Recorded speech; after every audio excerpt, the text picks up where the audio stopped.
Hey, what's up, everybody? Timothy here with Mana Rocks, and we're doing something different. Not that I'm tired of Guilds of Ravnica or anything, but I just loaded up Magic Online, and there was a cube online.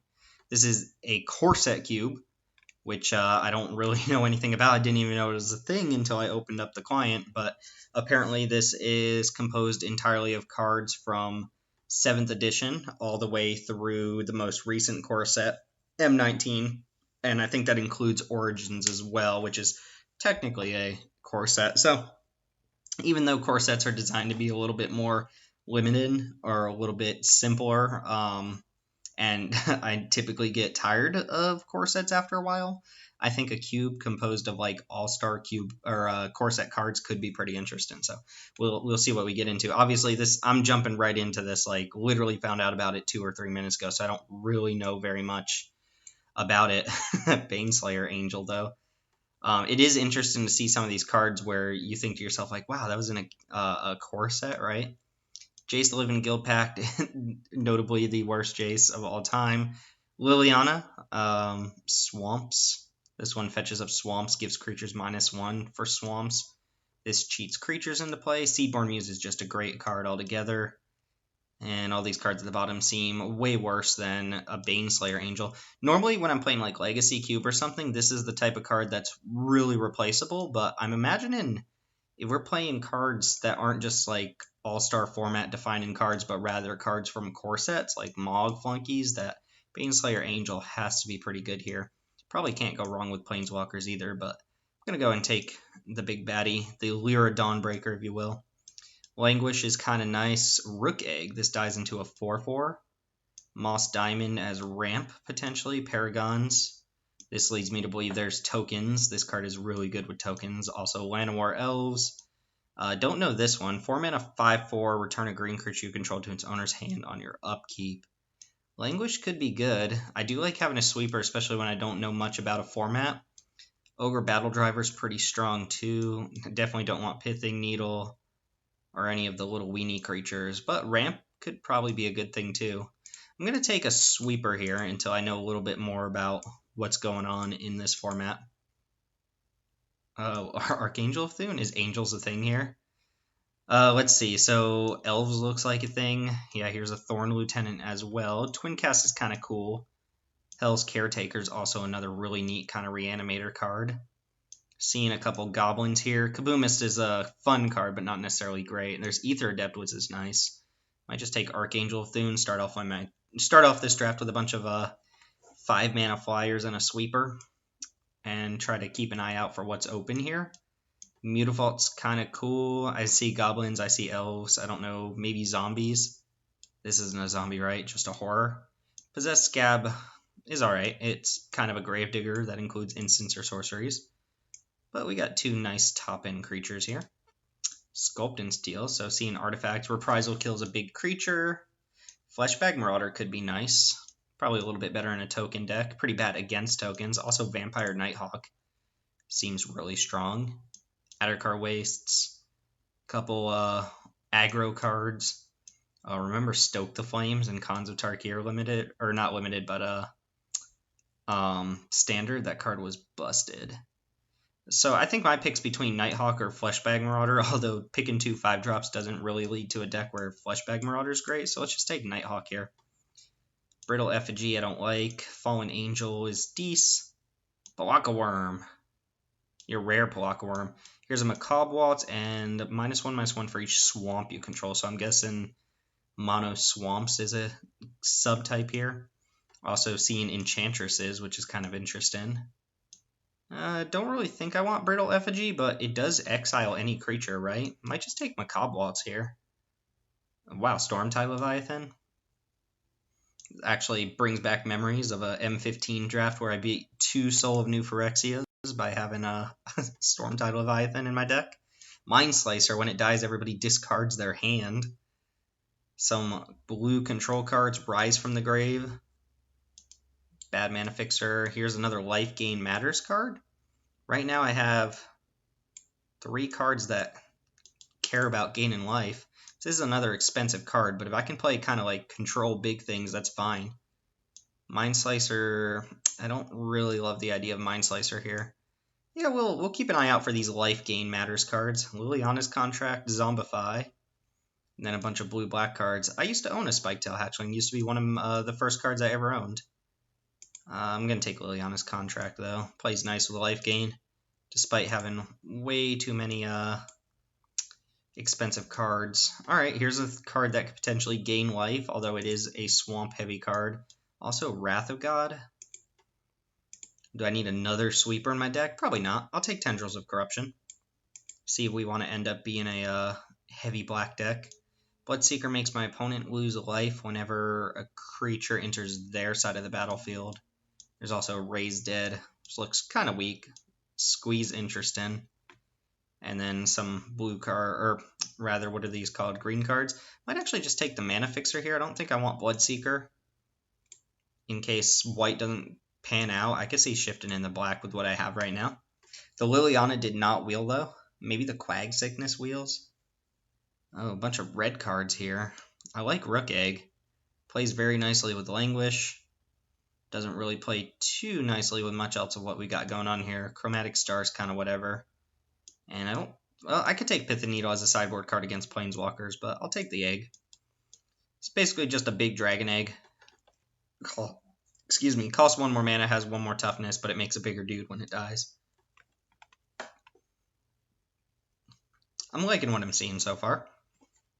Seeing a lot of blue bounce spells. Not really seeing a theme for blue here. I'm seeing goblins, elves, life gain matters, swamps matter. I don't really love this card. Maybe I take the Twin Cast here. Lets you copy an instant or sorcery. Could be pretty good. This matters a lot more if I have ways to sacrifice creatures for value. And it only counts when it dies. I guess I'll take it. Maybe I end up with sacrifice stuff. Alright, we'll grab Reprisal here. Never seen this art on Reprisal before. I believe this card was in... I want to say Born of the Gods or Journey in the Nyx, where it was reprinted. I can't remember exactly what set. Here's Quag Sickness, in case we do go on that swamp path. There's also Dark Dweller Oracle, which could be pretty nice with Ruck Egg and Tenacious Dead. I could see there being some sort of theme there. I'll take the Quag, though. Rise from the Grave. And potentially Last Pick Zombify, since nobody wants these Reanimator cards. Kind of wish I'd taken that Liliana. Because our white looks like it might be on the chopping block. We're playing like black-white control more than anything here. Stormblood Berserker. It's a strong card. Sublime Archangel. Okay. Mortivore does what now? This counts creatures in graveyards black to regenerate in all graveyards. This could be potentially super strong. I like Devouring Light. Beacon of Immortality doubles your life total. Also, Marble Diamond might be my pick here. I like Sublime Archangel. This card's very strong. But I think I'm just going to take the Mana Fixer plus the Accelerant here since I'm shaping up to have a lot of 5s and 6s and stuff. Alchemist Vial was a card I remember looking like it's not very good, but being pretty good in the format in Origins. Mostly because your creatures had Renown and you wanted to get them in there at least once. And that could help you do it, but I don't know about here. Alhammar's Archive, double life gain. Sanguine Bond, nice. Assassinate's good. Festering Goblin, Oppressive Rays are playable cards. Bone Dragon doesn't look like I really want that here, but Alhammar's Archive, you get double draws and gain double life. I think I might want Sanguine Bond here. This card just poses the opponent if you get one of these out. It is another 5-mana enchantment, though. So we'll have to keep an eye out for what's possible here and what's not. Typhoid Rats can hold down the fort. Hushwing Gryff is a card that I personally like. Not big on Temple Bell. And then we have Sun Titan here, which could be pretty sick with, like, no pun intended, Quag Sickness, Vampire Nighthawk, some of these other cards. Yeah, I'm going to take the Sun Titan. I don't know why this is over here. Sun Titan has some potential here. I can see not running this Angelic Accord either. We want to add to the board, right? Keep in mind I have like Rise from the Grave and then also Macabre, so if I can find other ways to discard creatures, then maybe Sun Titan gets a little bit better. Zathrid Necromancer is the one that Replaces your humans or itself whenever it or another human dies, you make a 2/2. Celestial Flare. This is Olda Johnny. Double strike and flying. Put a 1/1 counter on target creature. Big Garrick, I'm not a big fan of. Loyal Sentry. Just sits there. It's basically Typhoid Rat.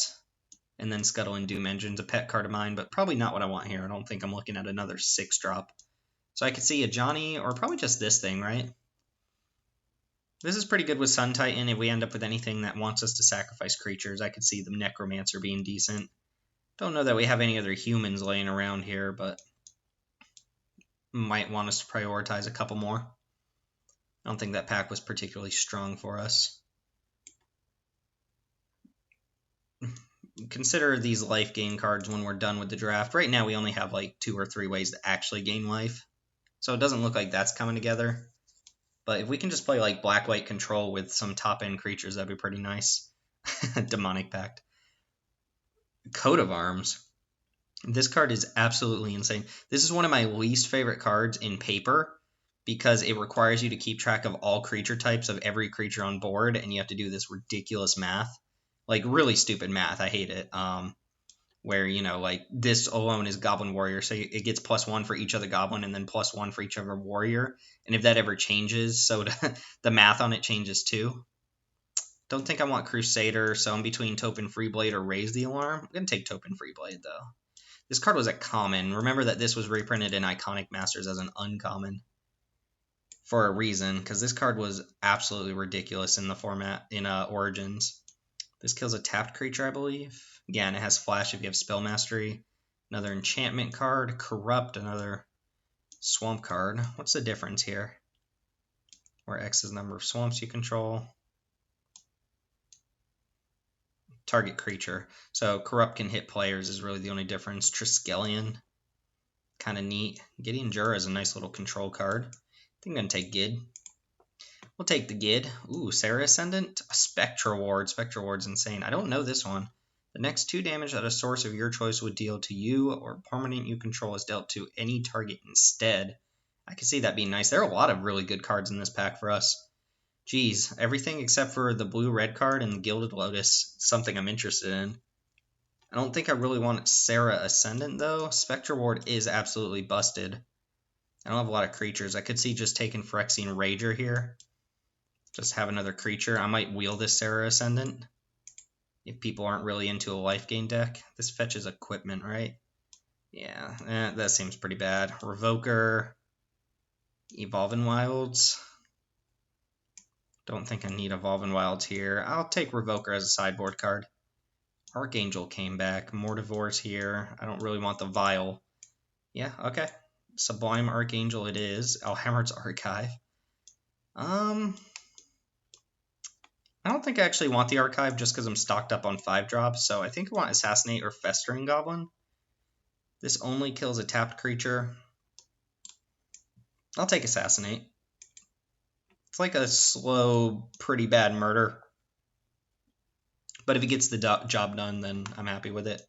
Banisher Priest seems fine. Pretty good with Sun Titan.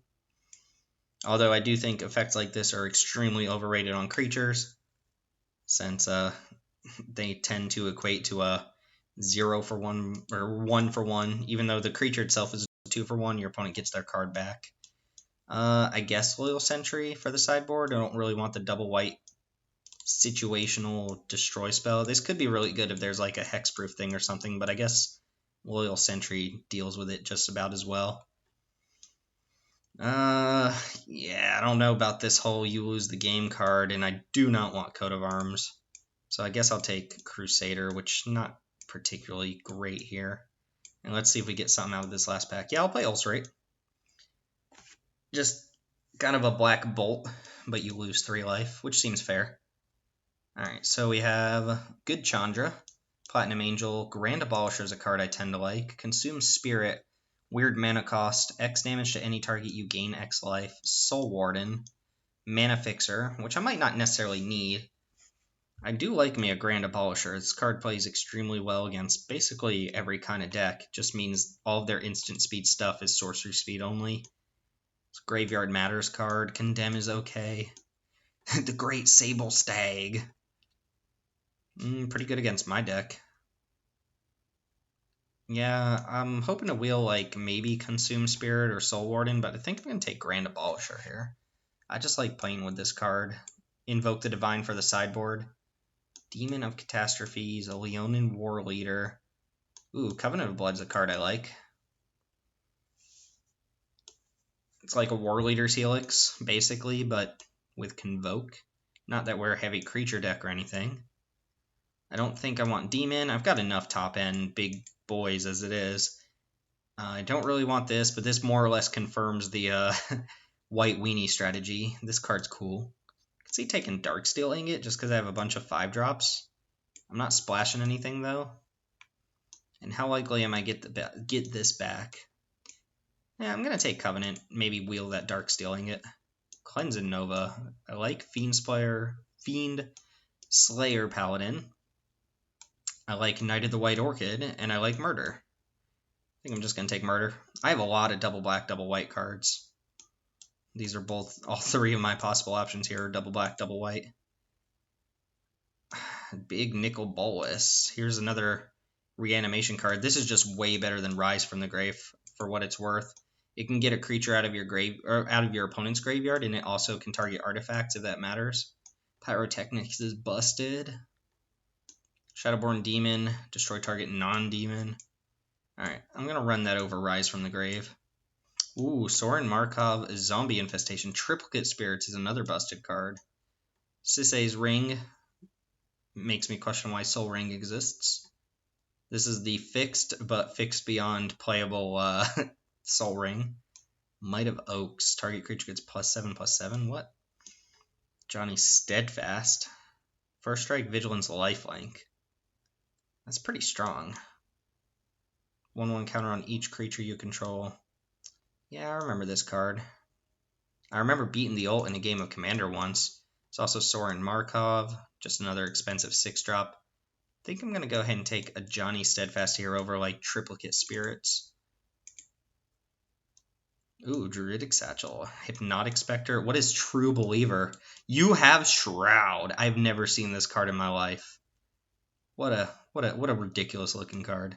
Alright, Hippie Spectre or Liliana Spectre. This one makes your opponent discard right away. This one makes them randomly discard whenever it hits them. And then this gives +1/+2 Death Touch. Yeah, no, not on that one. This is also a really cool kind of control type card. I think I'm going to take Hippie Spec over True Believer. So great in its certainty that mere facts cannot shake it. Alright, whatever. How have I never seen that card? That looks like the most memeable card of my life. Ooh, Armored Ascension. Charcoal Diamond, hello. I'll take that. Ostracize is a discard spell, right? Yeah, it only gets a creature out of your opponent's hand. Armored Ascension can really wreck a game, but we're not like all in on mono white or anything. Adaptive Automaton, Disciple of Bolas. Master Decoy is a tapper, which I like. No thank you, War Falcon. And then Righteousness, +7/+7 on a blocking creature. Another Reanimator spell. I like Disciple of Bolas. Can gain you life, draw you cards. Pretty good with like Zathrid Necromancer. But Master Decoy is a good little tapper. I'm going to take the Decoy. And then I guess, Forsaken Sanctuary for sure. I don't think I need more removal. I've got pretty good removal here. So I'll take the Mana Fixer, which I like. War Leader, Return Centaur. Yeah, we'll just take the big boy. Probably not playing. Well, we'll have to figure out which threats we're playing and which ones we're not. Wildfire. Not playing anything here. You guys can have your Bolas if you want it. Discard 2 cards, make a zombie. Take Revenant. Take Heroic Reinforcement. Touch of Moonglove, not happening. Alright, I think I'm going to leave the Life Gain Matters cards in the sideboard here. And focus on just being kind of like a control beatdown deck of sorts, right? I could see not even playing Beacon of Unrest since I have so many threats. Liliana's Contract looks a little bit worse when we have so many expensive cards. Loyal Sentry could also just be really bad if we play against like a flyer deck, so I'm kind of into leaving that out. Same with Reprisal. Couple early game creatures, couple ramp spells.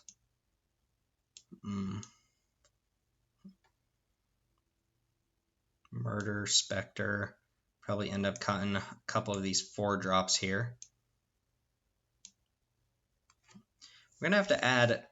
We're gonna probably be playing like 8 or 9 planes, so the Swamps Matter cards seem a little bit worse. If I take out these two, what does that leave me with for removal? Possibly Reprisal, but we've got Assassinate, Banisher's Priest, Murder, Languish, and that's about it. Gideon, Covenant of Blood. That still seems fine. Yeah, I'm going to take out the Swamps only card. Since we have so many double white cards, we're going to be playing a lot of planes as it is. Oh, and Ulcerate. Yeah, we've got plenty of removal. Definitely going to be a 17 land deck here. I think I can cut this Leonin War Leader. Wait, Armored Ascension? Did I take that? I don't remember taking this. I thought I took something else over Armored Ascension. Oh, I definitely don't want to play it. And this leaves me with quite a few threats. I think I can afford to cut like the Leonin War Leader and just play like the big flying threats. These 3 Angels plus Sun Titan. Gideon as a potential finisher. Johnny's just pretty good altogether. I feel like... Did I accidentally click Armored Ascension? I don't remember what else was in that pack, but I know I had seen Armored Ascension and meant to take something else over it, but I guess I accidentally took Ascension. At any rate, we're going to go and play this. I could see Reprisal just being in the sideboard here. If we play against one of the like weenie decks, it looks like there's plenty of them. Plus I've got decent removal, so if I cut that, what do I play instead? I don't like Tenacious Dead. I could see Quag Sickness or Tendrils. Rise from the Grave. Alright, sure, let's go with this. Sort by color. I assume majority black, but a lot of my white cards are white, so we'll just run this in 8 of each. And then that also means the diamonds give me 10 of each color. So this should be fine. And yeah, let's go ahead and see how this pans out for us. This, again, is the Core Set Cube. Just a new thing. Not sure how many of these drafts I'm going to do or how long it's up, since I do enjoy Guilds of Ravnica, but I figured we'd do it at least once. So thanks for joining me. Timothy here with Mana Rocks with the Core Set Cube. Let's see how we do in the matches. Alright, we're here for round 1 with a pretty good hand, I think. We're playing against Wizards of the Coast Coverage Steven? Do I know that person? I don't know, but we're playing against one of the WotC coverage people. I'm going to keep... I'm on the draw. I think this hand's good. We can ulcerate an early drop, like Kytheon. And then hopefully hit a 2-drop to play in between. But let's go ahead and hold up this ulcerate. Kytheon transforms into Gideon. Battle Forged. Opponent playing white weenie here, which could be a problem for us, but Vampire Nighthawk ought to stabilize once we get to that point. We saw a lot of support for white weenie in the draft, though. Ooh, Knight of the White Orchid for no value. Ooh, Languish also pretty good. Yep, we're going to go ahead and just pass it back. Hoping this Languish is going to be pretty good against this opponent if we're not dead before then. We took 3 off our own ulcerate, but we're going to drop Vampire Nighthawk, Soul Warden, so my opponent gains a life whenever a creature enters the battlefield. I'm really hoping they actually use a pump spell or a removal spell to get the Vampire Nighthawk out of the way here. If not, I get to just attack with Vampire Nighthawk. This enters tapped, so we play Hypnotic Spectre here. I'm attacking more to gain 2 life than I am to hit my opponent, since they are going to gain life off of their Soul Warden. I also really just don't even know what I can play around, to be honest, since the only cards I know are the ones I've seen in the cube, or during the draft portion. Soul Warden is a card I wouldn't have minded. Ooh, attack here. Alright, if I can get a pump spell or something out of my opponent here, that'd be great, because they're set up to languish. If I can just eke another card out of my opponent's hand, that'd be great. The attack with the Soul Warden's kind of weird otherwise. Looks like they wrathed. Oh, Day of Judgment. That's pretty good. For me. So we can go Marble Diamond Zathrid Necromancer. And now we just need to draw some of our big things. This is also a human, right? So if it dies while I control Zathrid Necromancer, I make a 2/2 zombie. Kind of cool. Let's see if they have one of the big flying finishers. Of course, they could just play a 5/5 or something. One of the angels we have in our deck. Ooh, alright, let's go ahead and run this out right now. Gives all my creatures exalted, so this should be attacking as a 4/4. Sublime Archangel is a sweet card. This is another card I see in Legacy Modern Cubes a lot, and I just never play it because when would you play this? Oh god, Champion of the Watch? Yo, 3, 4, 5, 6, 7, 8, 9 power on board. So I think the plan here, this ought to work out pretty nicely, is attack with this so that it goes up to 5 toughness and then languish. That'll leave my Archangel on board, and I'll also replace my Necromancer. Also put my opponent down to 10. I can Banisher Priest their next play. Nice. That worked out pretty well, I would say.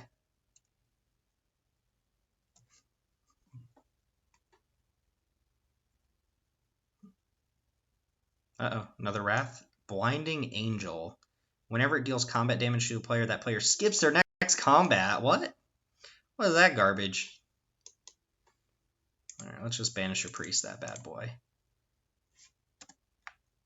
And I'm actually just going to attack with this. No, that doesn't make sense. This gets in more damage regardless. 4, 5, 6 as opposed to attacking with both.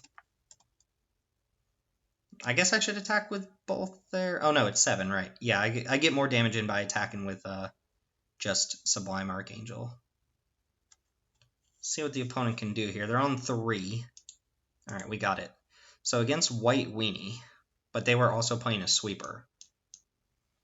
Reprisal doesn't kill basically anything we saw. That angel seems annoying. Quag Sickness could be good. That was a 2/4? Can also rise from the grave their creature, but I don't want to play that in addition to Beacon of Unrest. Yeah, I think I'm just going to leave as is. Not too much I see that's worth swapping out here. I could see like cutting Grand Abolisher or something like that. Banisher Priest is pretty bad against sweepers as well, since it usually leaves the opponent with a creature on board. But that worked out in our favor. We did show him our sweeper, of course. But I think we should be fine against this sort of deck. We've got enough damage-based removal that also gains us life. So all black sources and white cards. I think I'm going to mull this. I don't think I can afford to stumble against that sort of deck. Alright, this is pretty poor too, but we get to scry that to the bottom and have at least an Assassinate.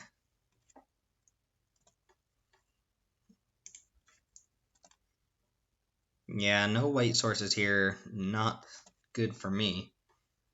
Play Charcoal Diamond on turn 2. Sun Titan. Gross. Oh, if this was a Marble Diamond, or whatever the white one's called, that'd be pretty good. As it is, I can't actually even cast spells. Mentor the Meek. Get Assassinate targets. Of course, we're drawing a bunch more double white spells. I was worried about this. Of course, if this was just a white diamond instead, that'd be fine. Opponent's going to go ahead and draw here off their Mentor. We're probably going to have to assassinate the Mentor. I assume they attack. Languish would also be an okay draw. Plains is what I'm looking for, of course. Banisher Priest. Wow, talk about bad draws. Alright, so we're sitting on 5 cards we can't cast and no white sources. Most of our hand is also double white, which is even worse because we have to draw 2 plains for it to work out. I anticipate we're probably dead. This doesn't matter too much at this point, since I'm not going to be attacking them, but I think I'm just going to die this game. Alright, plains number 1, we can play Master Decoy or Ajani. This costs white to even tap a creature. Can't trade off. This doesn't actually do anything. They can just kill it. So let's just play Master Decoy and pass. And then maybe draw another plains and use Gideon to kind of whittle my opponent's forces down a little bit. Something like that. I don't have high hopes for this game. Especially my opponent having 5 cards in hand. Ooh, what is this? Raise the alarms. Nice. So I'm taking 6. Mobilization, pay 3 mana to make a 1/1. Alright, we did in fact draw that. We can go Banisher Priest here, take this out. Could also play Sun Titan in the hopes that next turn Ajani can give it lifelink and vigilance. Oh, this gives all soldiers vigilance, including my Master Decoy. That's really funny. I think I'm going to Gideon here, take this out. Gideon goes down to 4. But I don't think they can just ignore Gideon.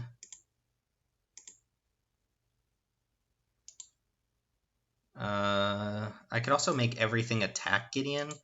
That doesn't seem great. So take out the big boy. And we'll just pass here, hold down the soldier token. I've never seen this card before either. Another reason I like doing cubes like this, and the Chaos Draft, the other things they had up, is I'm not used to seeing stuff like this. Ouch. Soldiers, I assume. This will be a 2/2 and give these things +1/+1. So Gideon is going down, I believe.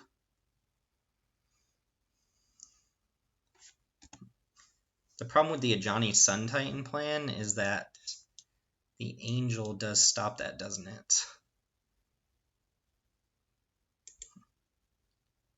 Is this a soldier? It's a cleric.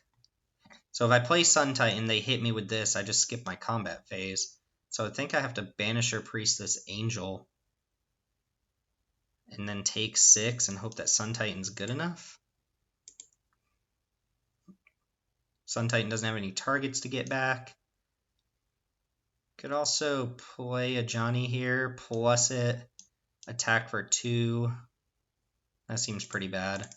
Alright, I'm going to have to play the long game here, I think. So the plan here is if they attack with everything and they just don't have anything in their hand that interacts, I'm going to go ahead and block Banisher Priest on Adaptive Automaton, or either of the 2/2s, try to get a creature out of the way. Ooh, that can gain Indestructible, and then I can Sun Titan back my Banisher Priest. Macabre Waltz. Doesn't actually do anything.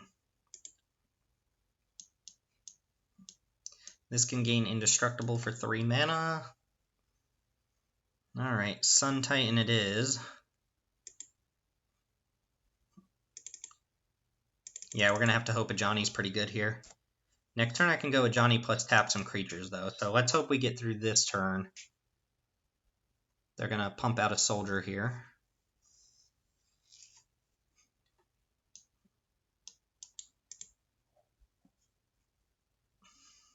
Oh, they had Reprisal. Alright, now I'm feeling like I might be pretty dead. I can Macabre Waltz back Sun Titan, which is something, but this is going to transform. 3.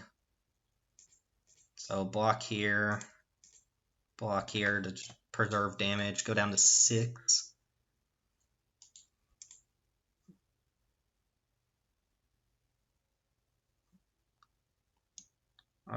Up to 1 target creature must attack it until your next turn target creature gains Indestructible. Yeah, I think this game is over, but we'll see. If I draw Languish, the game is not just over. Granted, Mobilization is going to be pretty good. If I draw something like Baneslayer Angel, game's not just over. What did they use that on? Alright, plains. So I can Macabre Waltz. Let me see real quick. Play land. Macabre Waltz back Sun Titan. Sun Titan gets back Banisher Priest, but I have to discard the Ajani to do that. This gets to attack me. Oh no, I can Banisher Priest that. Alright, guess I play how I have to play here. Oh, they gave this indestructible. Alright, yeah, let's go ahead and do this. Return Decoy Sun Titan. Oh, I have to discard afterwards. I forgot about that. Yeah, let's just discard Decoy then. Keep a Johnny in my hand. Play Sun Titan.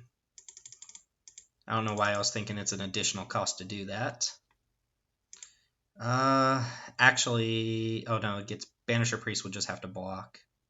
Okay, yeah. Get back Banisher Priest. Banisher Priest will exile the Angel. And then we pass. Banisher Priest will have to chump. Ooh, what do they have here? Oh, they just went ahead and made a dude. Oh, they could turn Kithion into a 4/4 and win that way. That would be lethal. Block, block. Yeah, it would take 6. So I think my opponent's got it if they turn that into a creature. One turn too slow there, I think. If I had resolved Sun Titan and had a Johnny, I think I would have been good. Leonin War Leader seems okay against them. Phyrexian Revoker. This could be a thing. It at least trades off for creature. It doesn't attack or block very well, but it does shut Gideon down if it transforms. Is there anything that's just bad here? I like Phyrexian Rager even though it loses me some life. Grand Abolisher. Some of these other creatures are a little bit worse. Like Master Decoy's not great against them. Beacon's not great. We'll go and cut Beacon. And what's the other one? Tendrils of Corruption I was looking at. I think this is going to be good. And I'll just cut like a Johnny Steadfast here. We'll play a little bit more controlling, a little bit lower to the ground. And we'll play first. Alright. Well, my deck hates me. It's official. I'm going to keep this hand. It's not good. Opponent's going down to 6.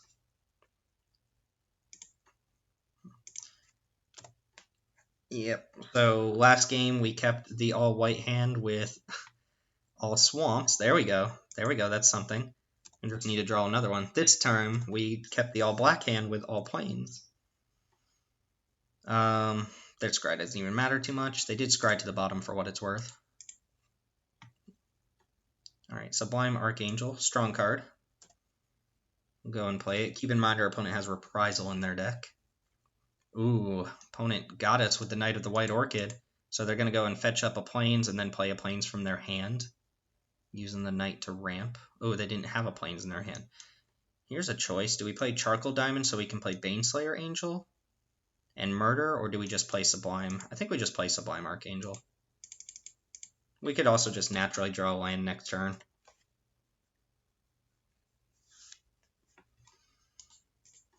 Covenant of Blood should be pretty good in this matchup. Well, they didn't have anything, so let's go ahead and jam with the Archangel for 5. See if they have like a sacrifice attacking creature effect or something like that. Yeah, they got something here. Chastise. Destroy target creature. You gain life equal to its power. It's kind of gross. Alright.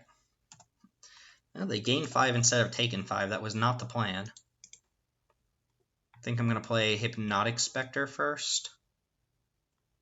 Ooh, a Johnny Adversary of Tyrants. Make this a 3/3. Probably have to end up murdering that.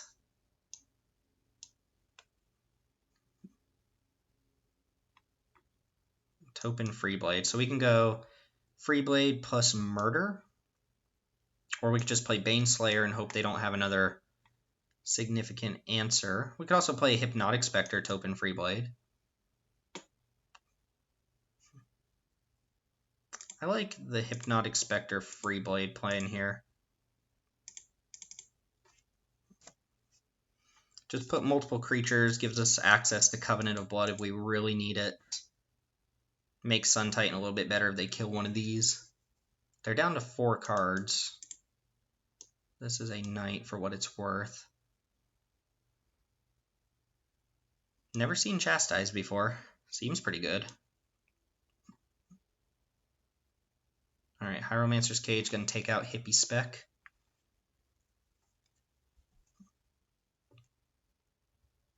And we're going to take Foie. Alright, so options. I didn't draw a land, so I can't Covenant of Blood. And I don't think I want this to go up to 7. So I think I'm supposed to just murder this and attack a Johnny for 2. Which doesn't seem amazing, but I think that might be the plan here. It is kind of tempting to attack them and get it up to a 3/3. But I don't think I'm supposed to let this get out of hand. So let's go ahead and just attack a Johnny here. They can get it back with a Johnny's minus.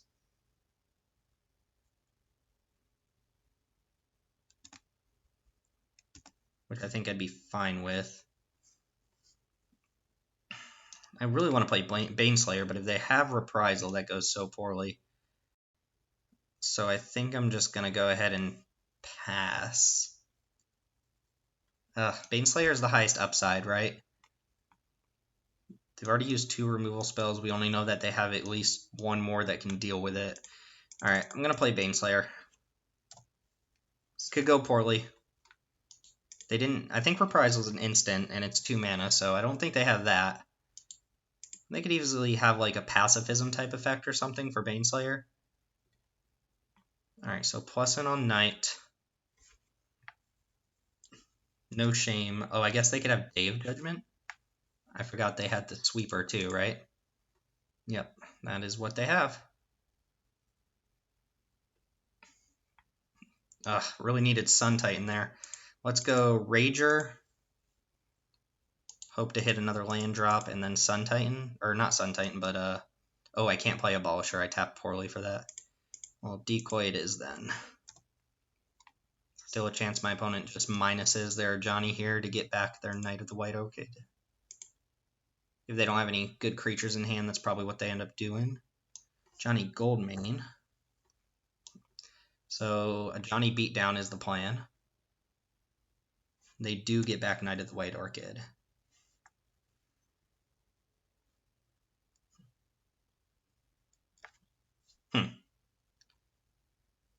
Alright, gain 2 life. Let's go and read this one real quick. Put a 1/1 counter on each creature you control. They gain vigilance, and then -6 is when you make the avatar. Okay. When opponent's down to 1 card here. Perilous Vault. Interesting. We got our work cut out for us. There's a card. So I can tap this. 1, 2, 3, 4, 5, 6, 7. I can just straight up Covenant of Blood a Johnny. Or I can murder. Don't really want to use murder here in case they do make the giant dude. Playing out too many creatures means I get Perilous Vaulted, which I guess gives me Hypnotic Spectre back, right? We got our work cut out for us here. Oh, never mind. Perilous Vault doesn't... This is not like Nevinyrral's Disc. It does get rid of Planeswalkers as well. So, if I Covenant of Blood a Johnny right now, just tap everything, kill this a Johnny, then I'm facing this a Johnny plus Knight of the White Orchid, which I think I can deal with. I play Gideon, pop that, and then hopefully they do this and I can murder that. So I think I'm going to take care of this a Johnny while I can. This also gains me 4 life.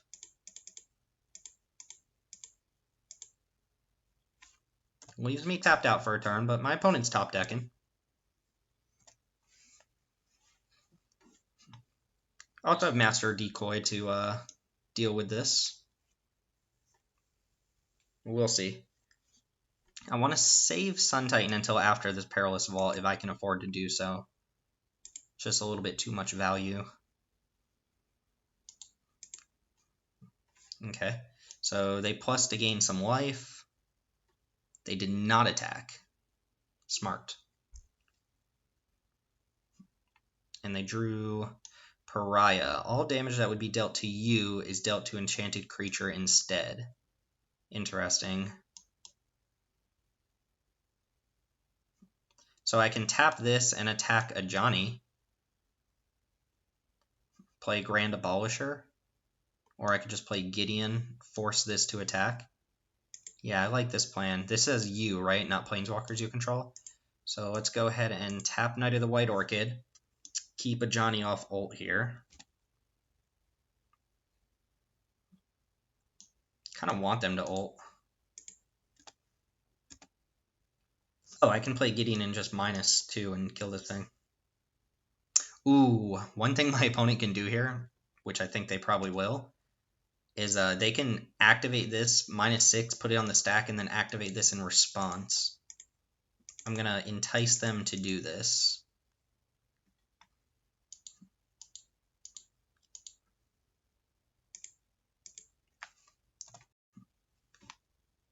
Actually be... Oh no, I just made it so they can't because I attacked it down to 4. It's a good position to be in, though. Perilous Vault is annoying, but I think I can deal with it. I should have made Gideon a dude, I think.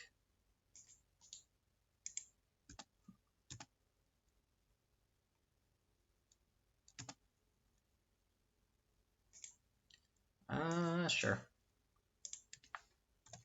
Alright, I'm playing a little bit slow because I'm trying to process everything with all these cards I've not seen together. It's kind of annoying that the Perilous Vault gets rid of my Charcoal Diamond, but that's not that big of a deal, right? Alright, so the real question here is, does my opponent want to go ahead and vault now? It just leaves me with a Hypnotic Spectre. So...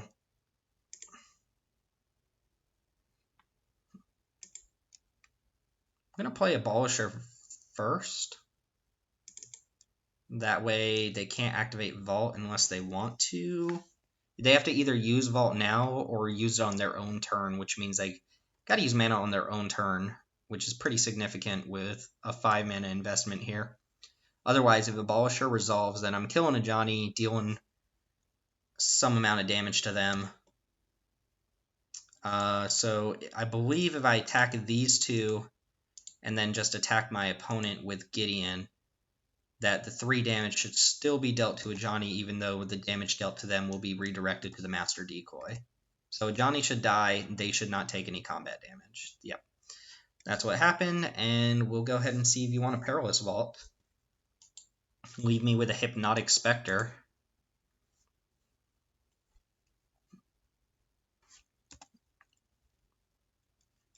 I'll just leave Sun Titan in my hand. This Exile, so I'm not going to play Zathir Necromancer. This board position favors me by a lot. I'm bashing for 10 right now, even though my opponent is at 33.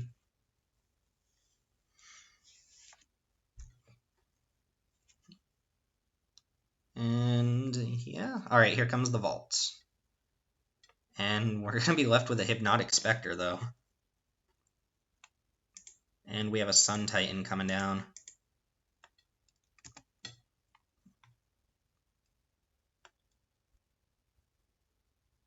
Sun Titan getting back. Probably Token Freeblade first. Nah, Master Decoy. Nah, Freeblade closes the game a little bit faster.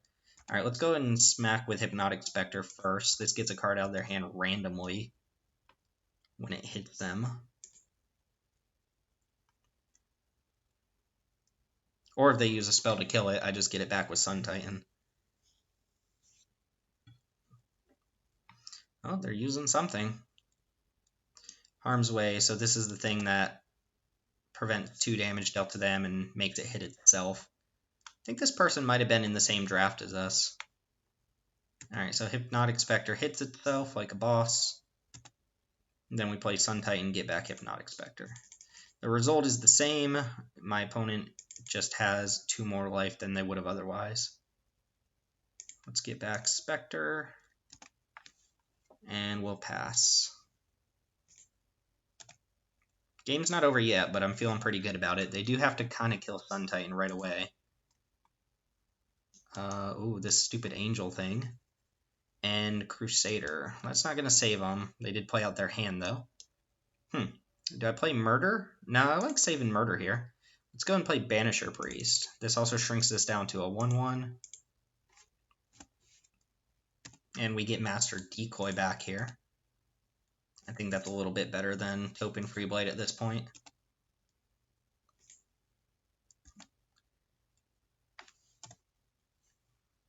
And I guess I should have played Marble Diamond, but I like holding up Murder. My opponent's back is against the wall here. Yeah, and we got it. Cool. So we managed to grind them out despite having a pretty bad opening hand, and we saw, I guess this is like white weenie control of some sort. My opponent might not have had enough token makers, but played through Perilous Vault. That always feels nice. See you in round 2. And here we are for round 2 against Aegis, I assume, with an avatar I've never seen before. Took a game against Mono White in round 1. And yeah, our deck felt pretty good. One thing that's bothering me is the mana, though.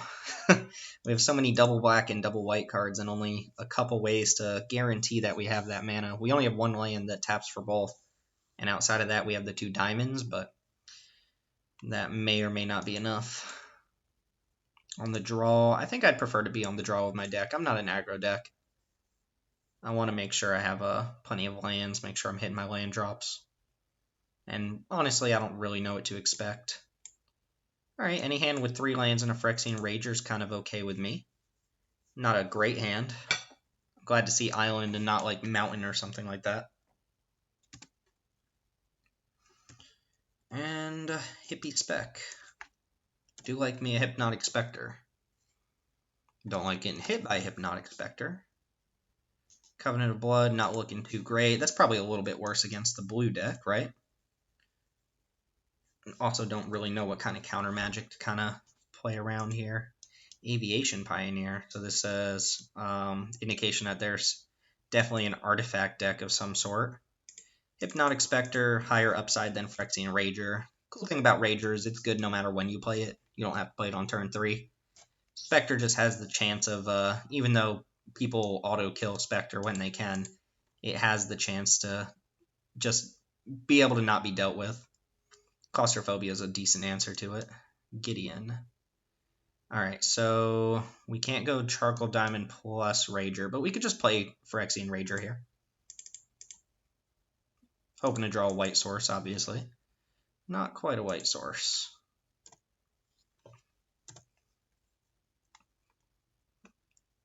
Alright, Thopter's coming in. My opponent did not play a land last turn. Didn't play a land this turn either. I'm kind of like just playing Gideon here. I could also go Charcoal Diamond Banisher Priest. Just get this Thopter out of the way since my opponent doesn't really have much going on. I'm okay with losing the Banisher Priest early on because of the Sun Titan. So I think that's a fine play. It lets me get my diamond down, guarantee I can cast my Sun Titan. Also lets me kind of play around counter magic with my bigger things this turn. And gets more bodies on board for Covenant of Blood. So we're going to go ahead and attack here.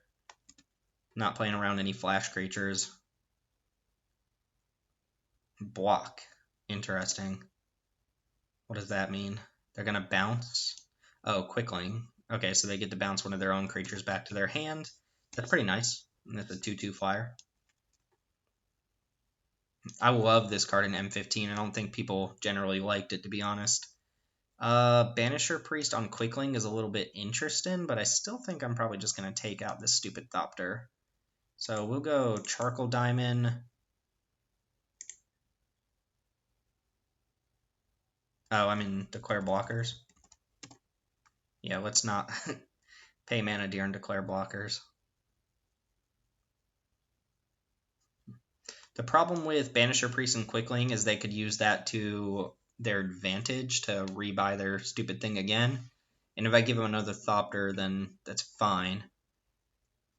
But it's not really what we want to be doing. So I'm going to play Banisher Priest, get rid of their Thopter, and just pass from there. I think the opponent's kind of stuck in the same phase we are, where they didn't quite realize what's happening here. Maybe. Okay, there we go. We figured it out. So Charcoal Diamond, Banisher Priest past turn. There's an argument for playing Archangel of Athun there, since my opponent probably doesn't have a lot of removal left. But I like holding on to my big threats as long as possible. I am subjecting myself to get hit for 2 this following turn, which is understandable. An opponent drew an island off the top. So let's see if we see something that's not an Aviation Pioneer here. Whirler Rogue. That card is busted. Alright, let's see. So, I like attacking with both, and then maybe just play Covenant of Blood on Whirler Rogue. Could also Gideon, kill Quickling. I don't like that as much. Let's just attack with both. See if they want to do any blocks. I doubt they do.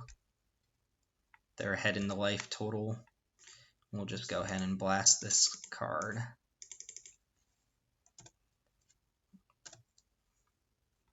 Would have been nice to actually get Archangel down first.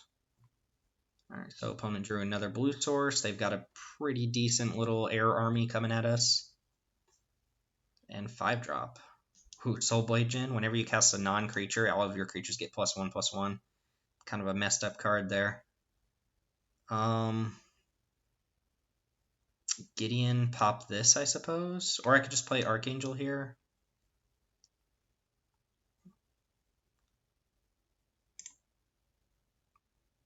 Let's see. Gideon, destroy Quickling, leaves Gideon dead to these. Could also attack with both, and if they want to block Banisher Priest, I get to Sun Titan it back, since I don't have any good Sun Titan targets. These things also can't block their creatures, so they might as well attack into it. I don't think my opponent blocks here.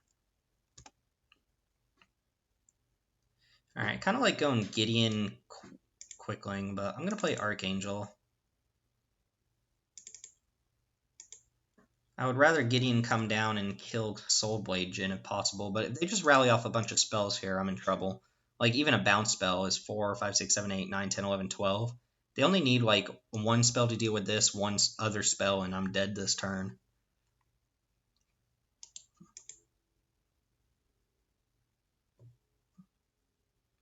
I like just Soulblade attacking. This was a very strong card in Origins. Here comes Aviation Pioneer, and they're leaving up 2 more mana. So I guess we attack with Archangel of Thune, and I like attacking with Banisher Priest here too. We're almost certainly going to Gideon this. Oh, I guess Phyrexian Rager should attack too. It only holds this back though. Alright. I'm imagining they have a bounce spell or something to deal with Archangel here. Although they had spells, they play them, right? Alright, let's play Gideon. Hope it lands and then try to kill this Soulblade Djinn. Oh no, they're snapping off the negate. Counterspell. Youch. Okay. So Macabre Walk doesn't actually do anything here. And again, we could just be dead. Archangel got us a little bit of a life swing in there. Helen time.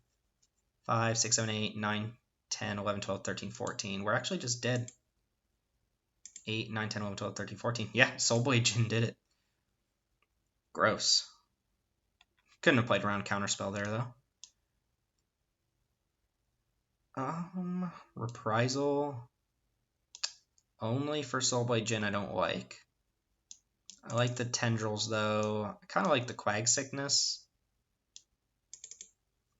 Beacon of Arrest can come out.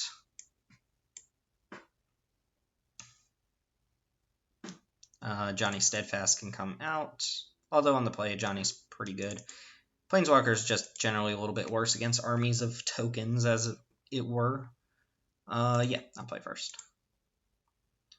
Master Decoy and a -2/-2. We'll keep it. I don't love this hand, but it's functional. It can cast any of our pretty big late game spells if we draw them. And opponent appears to be going down to 5. But their deck looked pretty solid. Mono blue, another monocolored deck. Was not expecting that. Do I have any? Yeah, I'll play white. I have a double white card in Grand Abolisher in case I draw and want to play that card. Opponent scryed to the bottom on their turn for what it's worth. Languish ought to be pretty nice against this opponent. Kills everything we saw.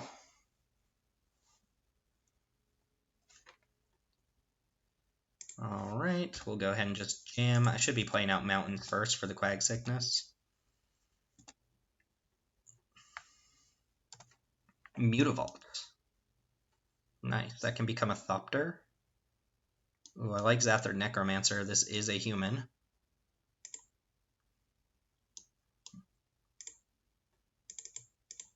And we'll just pass the turn here. They counterspell Zathar Necromancer. It's not the worst. We'll just keep up Master Decoy for the tap here. Although Mutavault's a pretty good blocker. I think it's highly unlikely that they block Necromancer with Mutavault. So we'll go ahead and attack with the Necromancer. I really don't want to run this Archangel into a counterspell.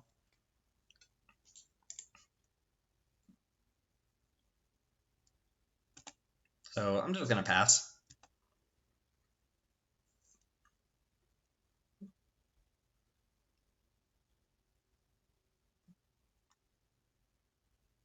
Cool thing here is if I Languish, I get left with 2 zombies because of this thing.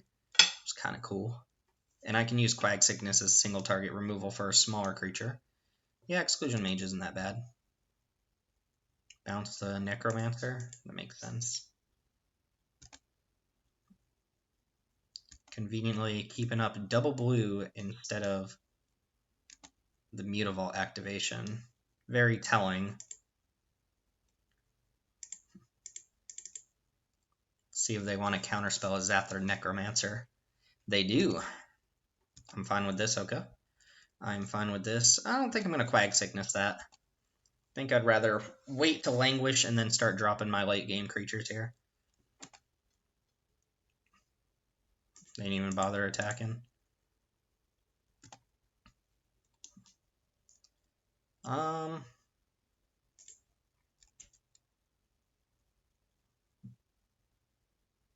Sure, I'll just pass. I'm okay with passing here. Here comes Quickling. Sure. It's not the worst. Exclusion Mage, tap down. Or make me lose my Master Decoy, which actually might work in my favor if I Languish.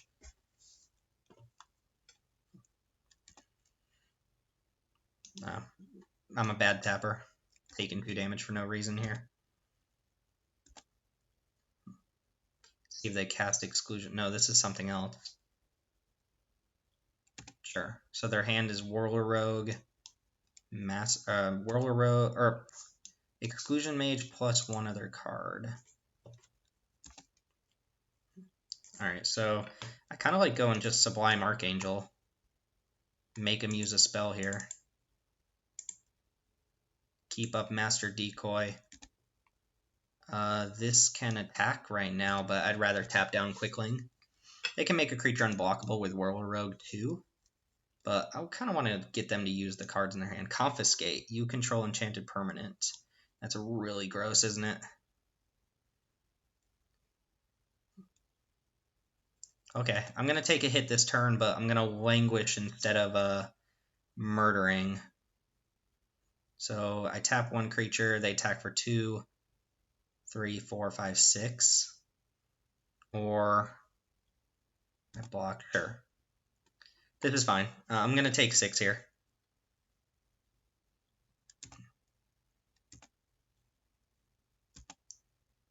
Alright, this is going to go ahead and tap. We'll get in our 1 damage. And then we will Languish. And unfortunately, they can smack me with Mutavault here. And they're probably going to keep Exclusion Mage in their hand. Scuttle and Doom Engine? Are you kidding me? That deals 6 to me when I...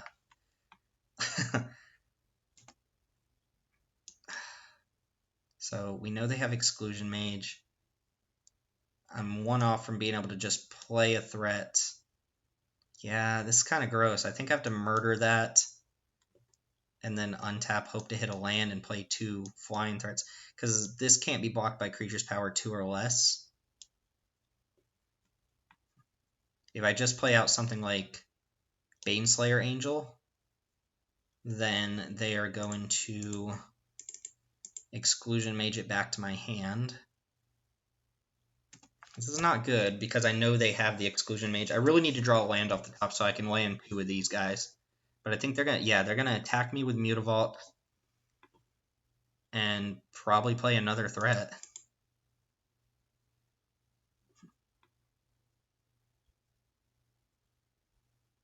March of the Machines. Each non-creature artifact is an artifact with power and toughness equal to its converted mana cost. Okay. So I think this turn I go Grand Abolisher plus a 5-drop. That way if they bounce a creature, I guess Baneslayer Angel is probably the best. Yeah, if they bounce a creature here, then I'd still have the out of drawing another land and playing 2 of these. Plus Grand Abolisher, I'm fine trading for Mutavault. This is interesting. It does turn all of their Thopters into... Wait. Oh no, it only affects non-creature artifacts. So it turns my Marble Diamonds into 2/2s. Or it turns my diamonds into 2/2s. Alright, here comes Mage on Baneslayer. They do not fire up the thingamabobber. Okay, Banisher Priest is a little awkward, but I do think I'm going to Banisher Priest this, and then 1, 2, 3, and then play Vampire Nighthawk. Actually, I can just Quag Sickness this and play Vampire Nighthawk. Let's do that. See if they have any... Oh, they can't interact because of Abolisher. Which actually means they can't even activate abilities of artifacts, creatures, or enchantments. No, they can fire up a Mutavault here. I'm going to go and play Vampire Nighthawk. And yeah, if they want to trade the 1 threat I see on board for Grand Abolisher, I'm okay with it. Let's not auto-yield. So 1 card left in hand from the opponent here. This is interesting. I wonder what they could have that makes that good.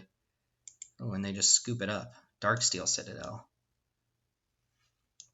Revoker. Can't name Mutavault. Could name Whirler Rogue. War Leader could be good against them. Reprisal still seems bad. Remember they had Confiscate. That's going to be a tough card to deal with.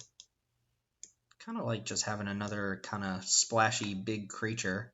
Maybe not, though. They have efficient ways to deal with my creatures. Claustrophobia.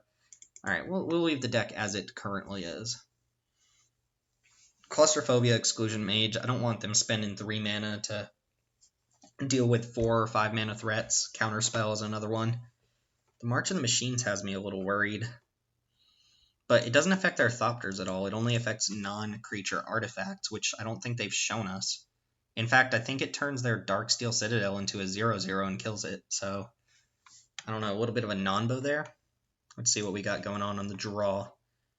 Yeah, I like this hand. It's got some threats. It's got ways to kill my opponent's creatures early on. Although murder is not an efficient answer to some of the creatures they've shown us. Mutavault. Okay. Alright, we'll just chip it back. Let's see if they have the Thopter Engineer here. Oh, Psymaster Thopters. Probably just going to murder that right away. That could be really out of hand. Ulcerate doesn't deal with it. So yeah, let's go ahead and murder this before they can get any value off of it. And then next turn we have Hypnotic Spectre plus Ulcerate. Macabre isn't particularly great in my deck. Alright, there's the March of the Machines, which again doesn't really do anything at the moment. Alright, so we need to play a Swamp here. Oh, nope. That could have been bad.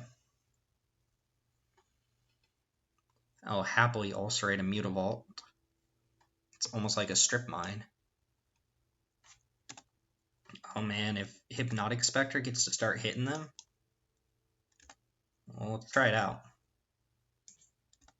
Quickling can't block it because, oh, I guess they could animate Mutavault and bounce that with Quickling. No, they're just getting hit by a Hypnotic Spectre. So, oh, and we got a counterspell out of their hand. That's super great. All right, let's play Rager. All right, Languish doesn't look amazing here. We hit the jackpot off that Spectre. Here comes a 5-drop, though. Mind Control. Okay, that's pretty good. We're going to ulcerate it. So we get 2 for 1. Opponent with multiple Mind Control effects. As for right now, I'm not going to use Macabre Waltz to just get that back, especially since I have a creature on board. Yeah, I'll attack with Rager. If they play a threat, I'll probably Covenant of Blood it. Yeah, that's getting blooded for sure. We can even Quag Sickness that. Or I can just go... This uses a lot more mana this turn. This might be a little bit more useful later on, though. Nah. It's not the most efficient way to deal with that in the world, but puts me back up to 20. Lets me jam for 2. Why is this in my opponent's deck? What does it do? I mean, I know functionally what it does, but what does it do for my opponent here? It doesn't affect their Thopters or anything, right? They're playing an X spell. Mind Spring, draw 3 cards. Is that what that was? Ooh, Gideon. All right. Do gotta watch out for Confiscate. So maybe I don't want to play Gideon right now. Yeah, I don't think I'm actually going to play Gideon until I know it can come down and kill a creature. Confiscate could be really bad, because I don't really have a way in my hand to deal with my own Gideon. Jace's Mindseeker. When it enters battlefield, mills me 5, they can cast an instant or sorcery. That could work out with my Macabre Waltz. It's also a 4/4 flyer for 6. Let's see what they mill. They hit nothing. And I'm going to get back to big boys. Okay. So that's pretty good too. We're going to go ahead and Macabre Waltz. I guess I'm going to Quag Sickness this. Macabre Waltz back these 2. Or I can just go boom, boom. Sun Titan's another really gross one for them to confiscate. Yeah, 1, 2. Discard in probably Gideon? Or maybe I just discard the Angel or the Languish. Let's discard Languish. Let's go ahead and Quag this thing. And then attack. I'm playing around Confiscate very heavily here, but I think I have to. I have to make sure the second threat I play is able to trump the first one. So if I play Sun Titan and they Quag Sickness, or if they take control of it, then I'm in trouble, right? Another gross card. It's a horror. So Sun Titan can get back Quag Sickness, turn this into a 2/2. You can also get back Hypnotic Spectre, which is very nice here. 1, 2, 3, 4, 5, 6.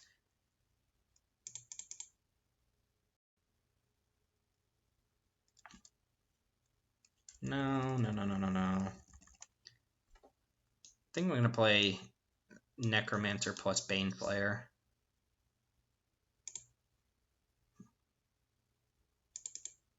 Yeah.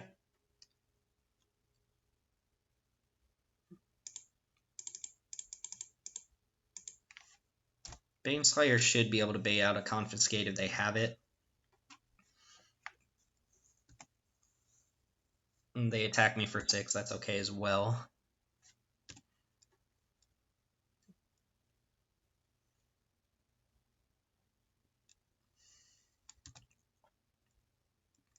I'm going to just take 6 here. I could block with Zathra Necromancer, but I don't really want to do that. Alright, there's the Confiscate. So now a swamp would be an amazing draw. Good. So now I can go Sun Titan, back Quag Sickness, put Quag Sickness on Baneslayer.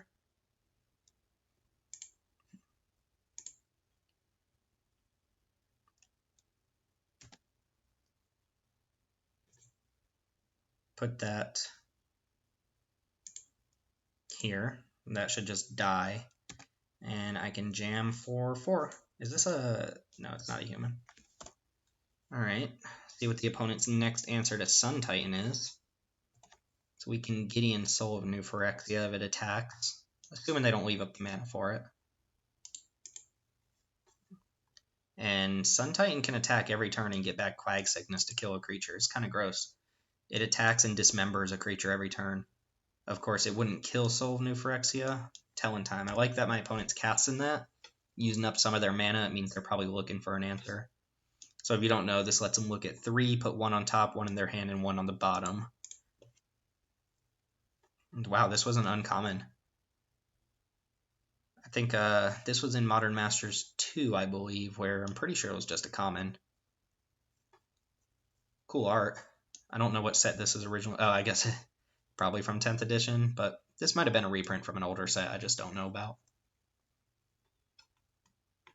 It looks like a Planar Chaos type card or a Future Sight type card.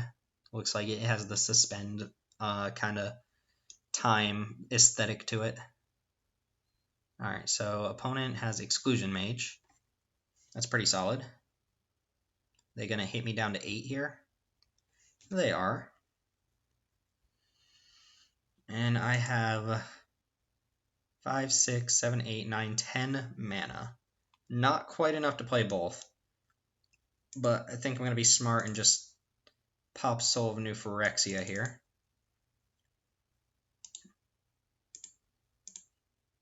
Before they get a chance to untap with that. I'm at 8. They've got 4 power on board. I'm only going to attack with 1 creature. I don't mind trading Zathra Necromancer. Alright, opponent just scoops there with 4 cards in hand. I don't know if that game was over yet. I really want to know what this was for. There's probably some weird combo I'm not thinking about. It does affect my artifacts too, but it doesn't kill them. It just turns them into creatures. And we saw Darksteel Citadel, which is just a complete non-bo with this. It doesn't change this it doesn't change any creatures at all. So, did my opponent play a Darksteel Citadel? Did it go straight to the graveyard at some point?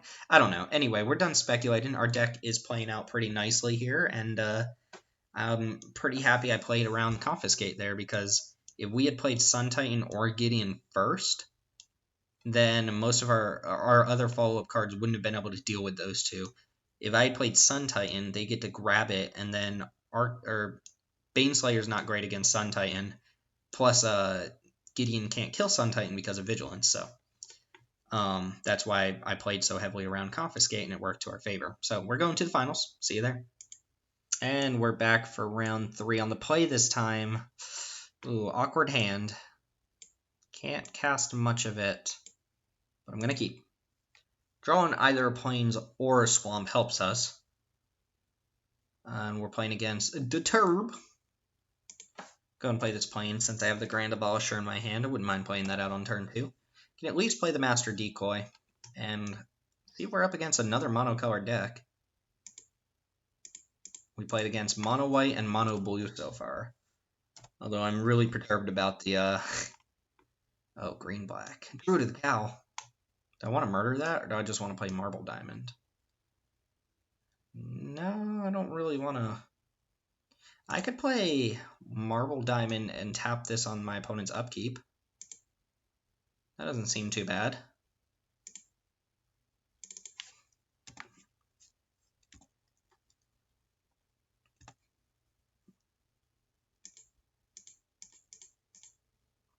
I'm probably not doing that again, but does deny him that extra green mana this turn. Mind Stone, okay. And Arbor Elf. Kind of want to just languish here. Take them off their mana fixers. or not mana fixers, but they're ramp. Then I have like Banisher Priest, Murder to kind of follow up other creatures.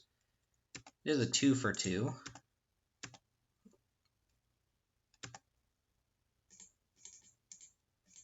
I don't hate this. Put this at parity with mana too. Llanowar Wastes. Alright. Ooh, that's gonna destroy my diamond, which is kinda sick, right? Draw planes off the top? No. But we do get to just straight up murder this. Could also play Phyrexian Rager and hope to hit some mana here. This is a May ability. Yeah. Rager's not great against a 4/4. Yeah, let's try to hope and hit some mana. Hit a land. Unfortunately, we did not. Although I do like Zathir Necromancer. We're going to take 4 here, I think. Grave Titan? Ugh, nasty, nasty card. Not cool. Gotta murder that right away. Take a lot of damage here.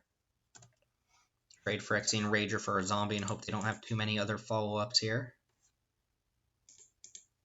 They could also just have reanimation spells. We saw a lot of those in the draft. Woodland Bellers. This fetches up a small green creature. Hopefully not like an Eternal Witness type card or something. Okay, Visionary is not the worst. Well, our back is against the wall. Oh, if I had mana to get back their Sun Titan, or their the Gravy Titan. Still up against it though, by quite a bit. So if they attack with everything, I block the 6/5, I take 5, I'll be at 4.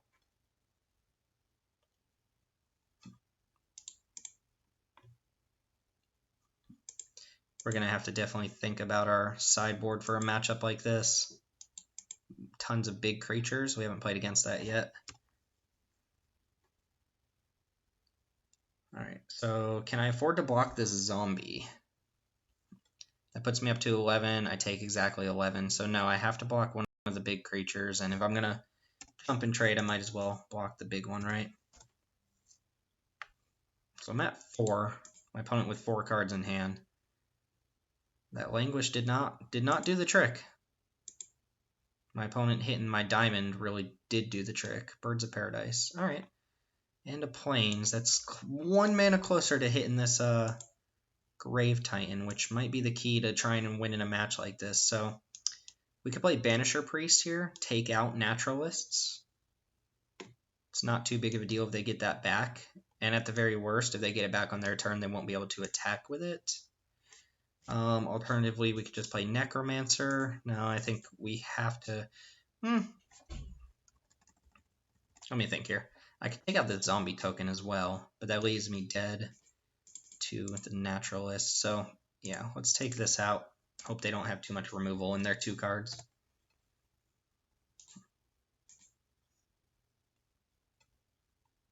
If I don't draw a land next turn, maybe Zathir Necromancer is good enough.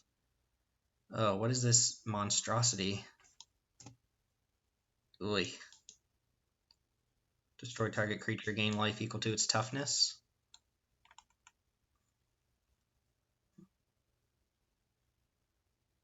Okay. So we can still potentially not lose this game if we draw a land. We'll be at 1. But if we draw land, we can Beacon of Unrest our opponent's Grave Titan.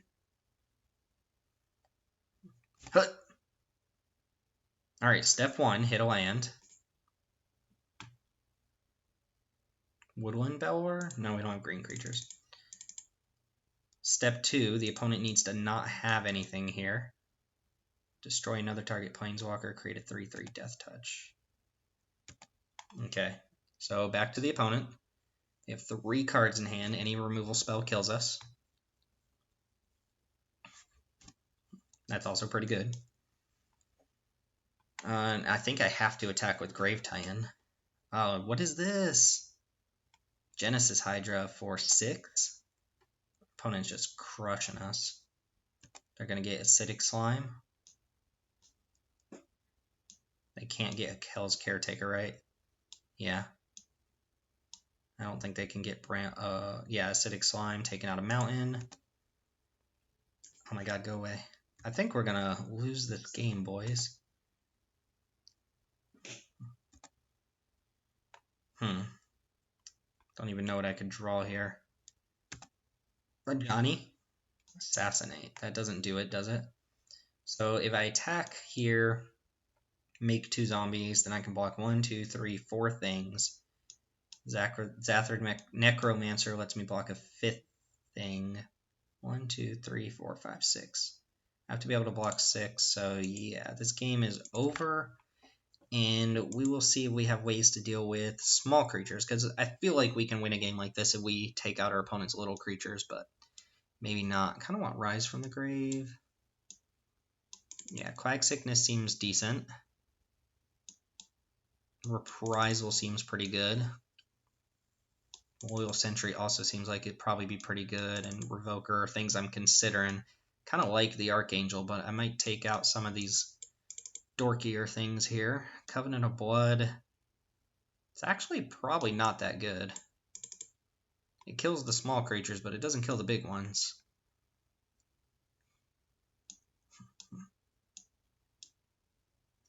Master Decoy's probably fine. Assassinate's probably fine. Languish seems pretty good. Gideon seems pretty good. And our late game creatures seem good as well. Ulcerate seems nice. Alright, let's not bring that in. And I guess I'll take out the Macabre Waltz. That just hasn't been impressing me in this matchup.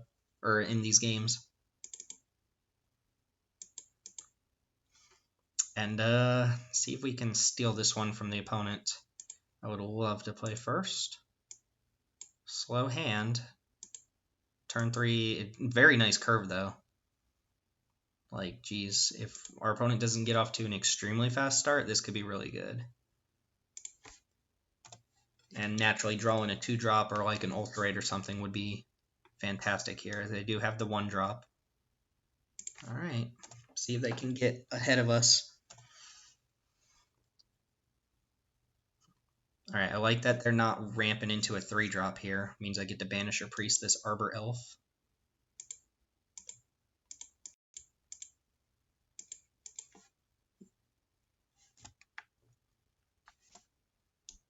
The fixed Fiend Slayer, if you will. Ooh, nothing. I like this. Alright, we're gonna go Archangel here. This lets me attack for 4 this turn. Looks like my opponent's F6ing. Next turn, Archangel of Thune. Or possibly Gideon, depending on what they do. Gideon's pretty bad against Mana Dorks, though. They can just tap them, so they don't have to attack with them. Although I guess it kills them. Overgrowth. Ugh, that land taps for green. Ooh, Reprisal's nice. This is the strength of being on the play here. Had we been on the draw, I think this game would be going much different. So I can attack for 6, or this can attack for 7. Put our opponent down to 9 with Reprisal in hand for a big creature. They have 3, 4, 5, 6 mana right now. I'm afraid I didn't pick up any artifact or enchantment destruction. I would have already brought it in against Mindstone, and Overgrowth is another good target for it. Kind of like killing a Mana Dork. Alright, so 7 mana. Let's see what they can muster up. They're not dead on board, but this is 3, 4, 5. I can turn Gideon into a creature just to up my Exalted count if I need to. I don't see why I'd need to do that. Probably just end up attacking with both the flyers. Hope they play just something that dies to Reprisal here. Acidic Slime. Take out Forsaken Sanctuary. Beacon. Doesn't quite do it, does it? But we can play Charcoal Diamond and hold up Reprisal. Do I want to attack for 7, or do I want to just attack for 6 and gain 6 life? I'm going to attack for 7. And that way they have a removal spell, they're still taking some damage as well. Put them down to 2. All my creatures get big. Play Charcoal Diamond, pass turn. See if them playing that Acidic Slime gave them the turn they needed to get out of this rut here.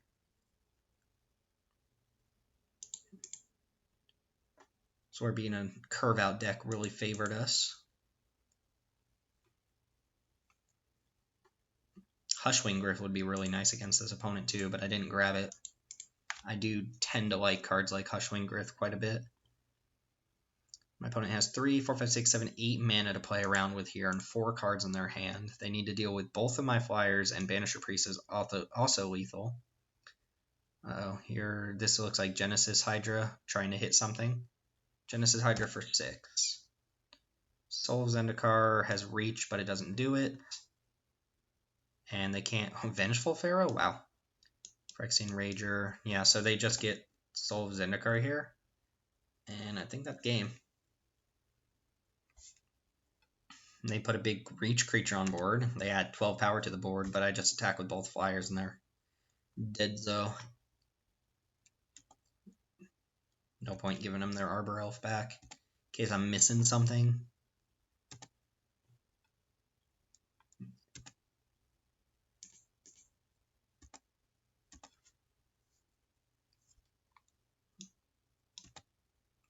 Alright, so we get one last chance to snag a trophy out of this. We've already made our play points back. Really think about this here. I think Tendrils of Corruption could be good. I don't want Armored Ascension for sure. I don't want Ajani. Ajani's probably shouldn't even be in my main board. Covenant of Blood. Opponent's showing us a lot of 6/6s and things of that nature. Rise from the Grave. I mean, something like this could just be the answer we need, right? My opponent has big creatures, but I don't know if I need 2 of that effect, so I guess Touch of Moonglove does something. It's not great, though. Alright, let's run it back. My opponent's going to be on the play this time, so you can imagine how that game would have gone if the opponent was on the play instead of us being on the play. Might have still won through all that, but we'd always be one turn behind. The power of being on the play against a ramp deck cannot be overstated. Hopefully we just see Ulcerate and some early game creatures.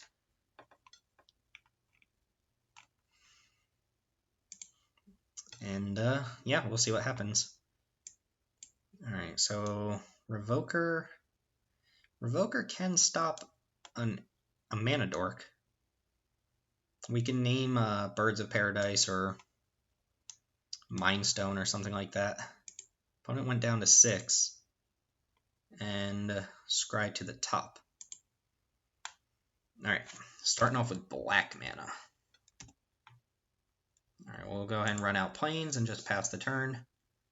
Play Grand Abolisher on 2 unless they play a Mana Dork, then we'll just name it with Revoker. Yeah.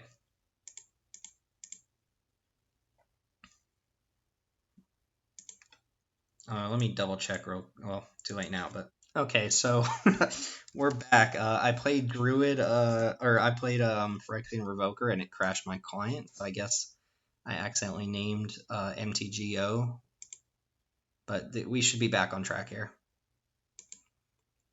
And I wanted to double check that Revoker could choose cards with mana abilities, and it can. But yeah, we just crashed and had to restart the whole thing, and thankfully it brought us back to where we were. So I'm down a couple minutes, but we're in game 3. I don't think that's going to matter. Hopefully revoking that Druid of the Cowl does something relevant here.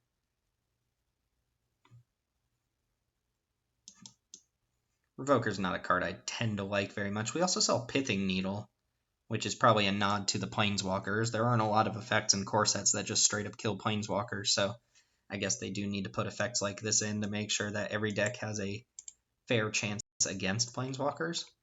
My opponent's probably not fully aware that I'm back yet, but that's fine. So still getting my Barons back. I believe, yeah, it's on turn 3. It's Deturb's turn 3 here. Oh, excuse me. Plan next turn is to just drop Zathra Necromancer and see if the opponent... They do have land, so didn't completely cut them off, but we did stop them from casting a 4-drop. Keep in mind they have Conclave Naturalists in their deck, which can kill Revoker straight up. Not too big of a deal, because once they get to 5 mana... Ooh, Overgrowth is not a card I like to see from them here, though.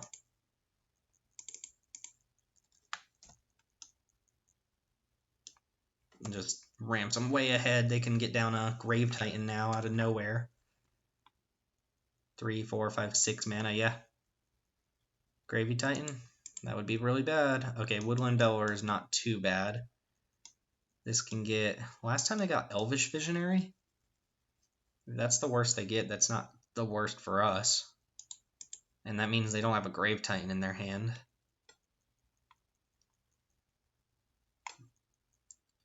Unfortunately, we don't have a great 4-drop. Ooh, Arbor Elf on Overgrowth.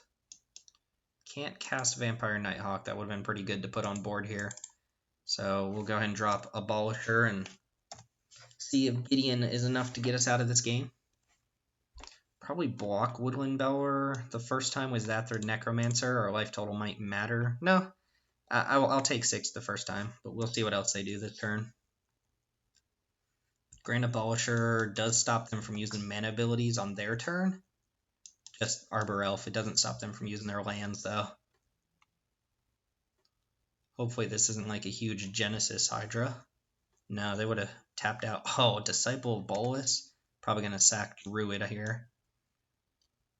Oh no, Creature's Power. They're going to sack Woodland Bellower for sure. So they gain 6, draw 6. That's disgusting. And just like that, they have a full hand. Another 6-drop. Soul of Zendikar.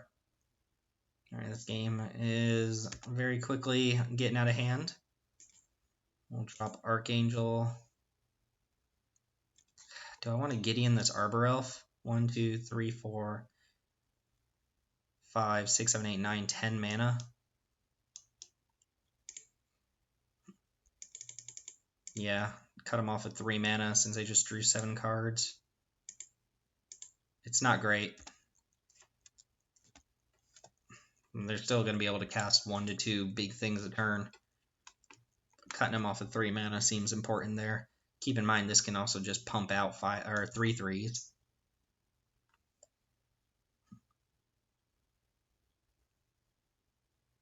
Okay. I like the block here. Just get a body off board, I suppose. This just replaces my guys with 2 zombies.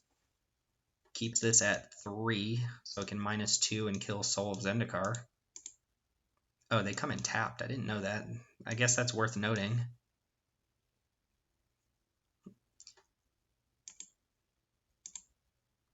And Grave Titan is the one card I want to see least. Even Acidic Slime would be okay because I can cast Archangel, but Acidic Slime would not be good for me. 6, 7, 8 mana from the opponent, and they attacked with this, so they don't need all their mana.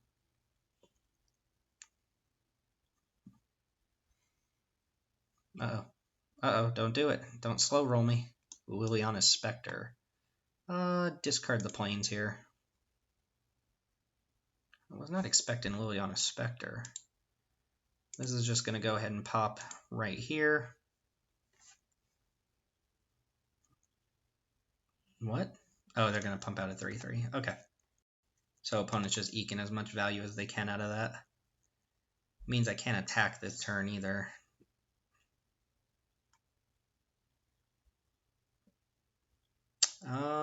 Yeah, let's just go and play Archangel of Thune. Hope that sticks. Pass the turn.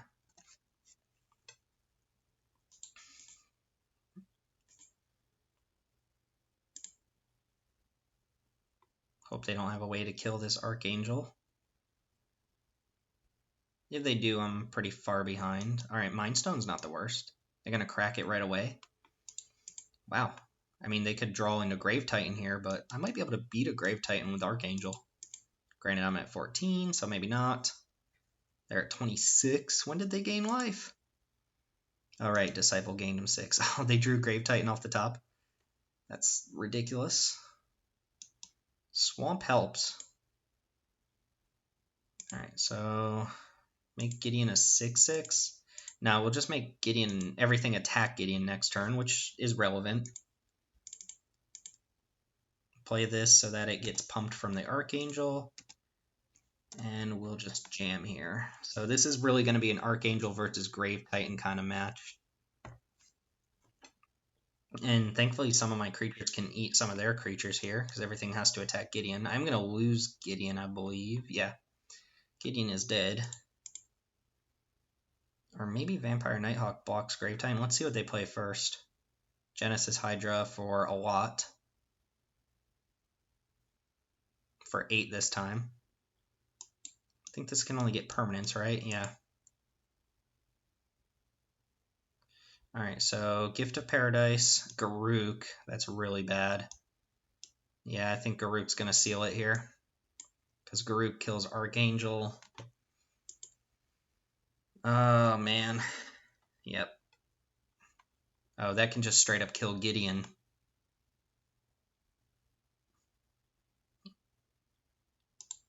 Youch. Okay, they did kill Gideon, so they can attack me this turn. And it pluses to kill Planeswalkers. Sick.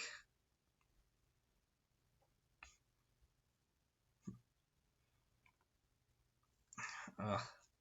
So they don't have to attack with everything here. They might even debate attacking with Grave Titan. I've got good blocks on a lot of their other creatures, though. So this is a lot closer of a game than it looks. It just takes one really good spell off the top for me for this to go in my favor. I'm going to have to kill Garruk, though, I think. Baneslayer Angel would be pretty good. Any you know, big top-end creature. Beacon of Unrest, I guess, can get this thing back. I assume Grave Titan's attacking. Maybe not. I don't think they want to trade Grave Titan for Vampire Nighthawk.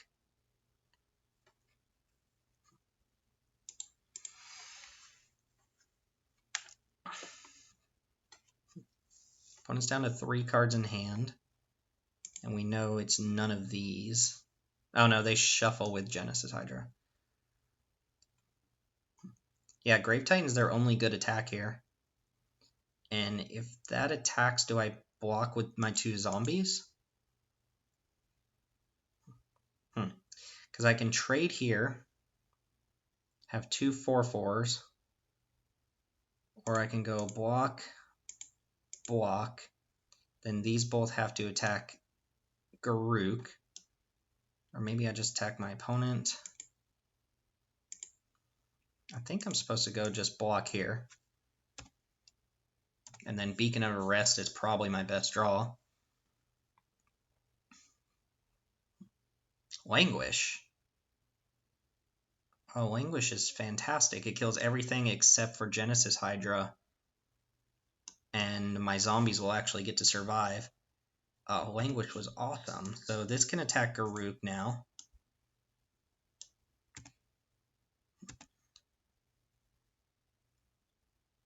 Right. Rightio. This will still survive, though. And then they probably have to kill this.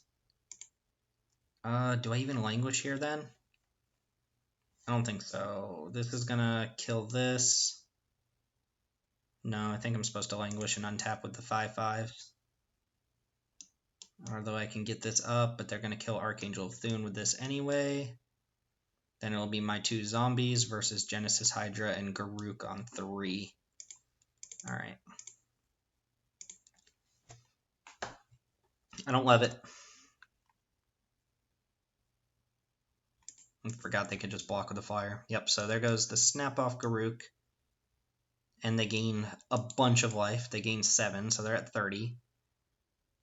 Vengeful Pharaoh. So this has Death Touch, and then if it's in the graveyard and I deal damage to them, it puts it back on top. Oh, Banisher Priest is a good threat. Good answer here. So I think I go...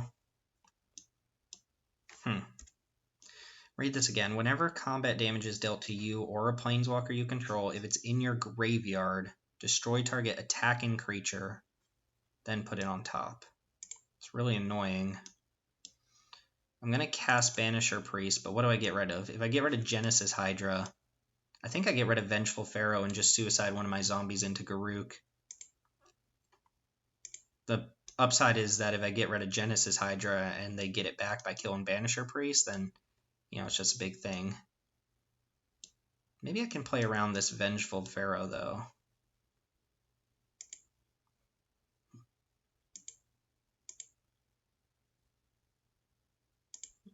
Alright. Yeah, I think I can play around Vengeful Pharaoh. Let's kill Garruk here.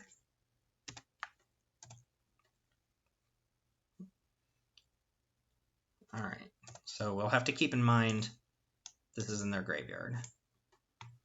So what we're going to have to do is get a flyer on board, something that can hit them, and then get this stuck on board or in their hand. Doomed Necromancer. Sacrifice it, return target creature card from your graveyard to the battlefield. That's sick. Marble Diamond is not the draw we needed.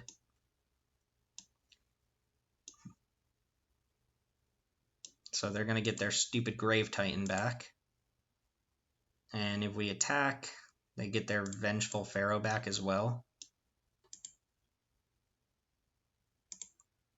Alright, we'll just pass the turn and hope to get a little bit luckier than my opponent here. It's been a good game. I don't feel very good about it now with that Necromancer, but and do what we got to do. Play how we got to play.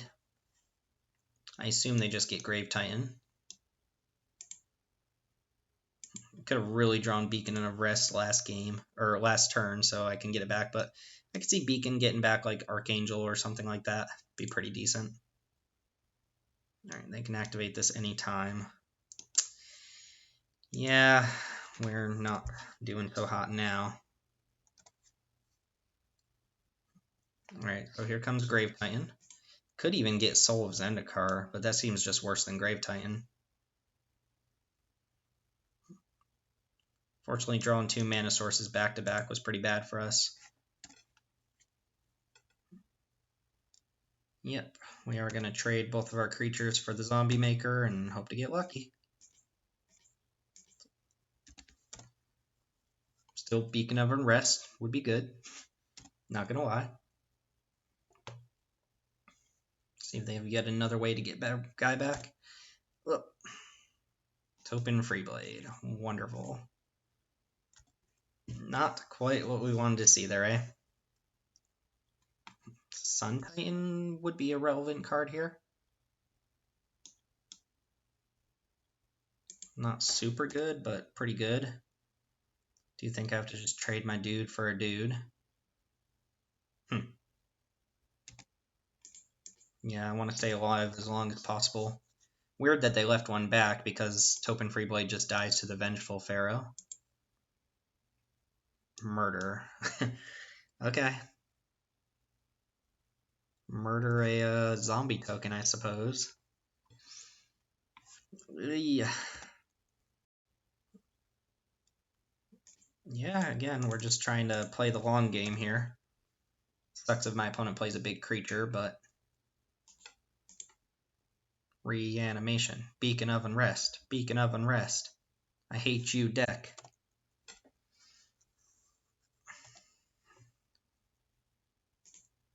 Here's where Macabre Waltz would look good, but we took it out. We only have 7 lands left in our deck out of 19 cards, so about 2/3 of our deck is spells. Alterate. Yuck. By the time we hit one of our reanimation, our opponent's going to hit another big creature. What is this? Oh, right. Let's just alterate that. I'll go down to 6 this turn. I forgot Soul of Zendikar could do that. Each of the souls can use its ability from the graveyard once. Baneslayer Angel? Anything? Stop it, Liliana. Yep, well, I'm actually just dead on board here now, but that was a great game. I'll give my opponent the GG. Trying to hit escape like this is Arena. Yeah.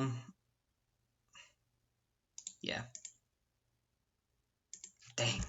Nah, just petered out there. Drew like 5 mana sources in a row. Not good. We had outs that game. That was just a good game altogether, and I can't complain about going 2-1 in this draft when I really don't know much about the format, but it was fun. Maybe we do another one of this. Depends on how you guys feel about it. If you let me know in the comments below that you enjoy this sort of thing, playing these weird cubes, then yeah, I'll do a couple ones, another couple more.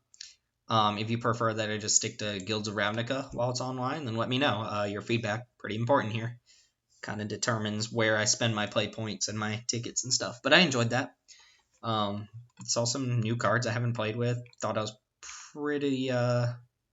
pretty tight with most of my plays, even though I made a couple mistakes. But it was fun. So yeah, let me know below what you want to see on the channel, and I'll try to stick to it. So be on the lookout for more Guilds of Ravnica. Be on the lookout for possibly more Cube. And as always, my name is Timothy here with Mana Rocks. Thanks for watching, and I'll see you next time.